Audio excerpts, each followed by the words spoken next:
Hindi na nakalabas ng bahay ang isang 16 na taong gulang na babae sa sunog na sumiklab sa Barangay 81 sa lungsod ng Caloocan kahapon. Nakita pa raw ang biktima na humihingi ng tulong bago ito tuluyang mabagsakan ng mga debris. Ang mga detalye tinutukan ni Edwin Duque. Nakita na ang nawalang batang babae na si alias Kakay, 16 years old, na estudyante dito sa Caloocan.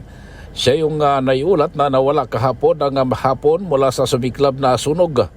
Unang nakuha kagabi ang isang alias Obet, 64 years old, na nangungupahan naman sa bahay ng biktima sa nakaopera lamang ng kanyang ulo makaraang di makalabas ng kanilang inupaang bahay. Ayon dito kay Rose Ana Kabunyag, ang pinsan ng bata na biktima ay nag-aaral sa MCU at alalay din ng kanyang ina sa pagtitinda ng prutas.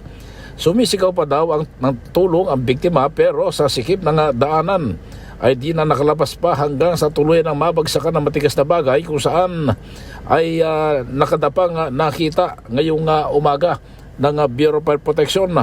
Ayon naman dito kay Benji Tudla ng Bureau of Fire Protection, 5 pa yung sugatan sa naganap na sunog na nagumpisa sa bahay ng isang Milani Dakaymat sa Natividad District sa Barangay 81 Caloocan.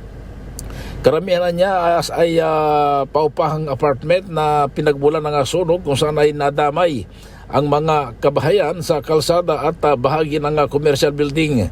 Sa tala ng Caloocan Bureau of Protection, tinatayang nasa 100 individual ang nawalan ng tahanan mula sa 15 kabahayan.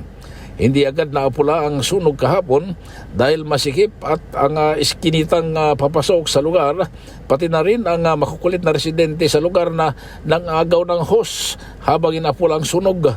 Nadiskubre rin ng mga tauhan ng Bureau of Protection na karamihan sa lugar ay pawang nakajumper sa poste ng Meralco. Patuloy ngayon ay sinasagawang investigasyon kung ano ang sanhi ng sunog. Para sa MBC TV Network News, ako sa Aris 23, Edwin Duque nagulat sa DZRH, una sa Pilipinas, una sa Pilipino.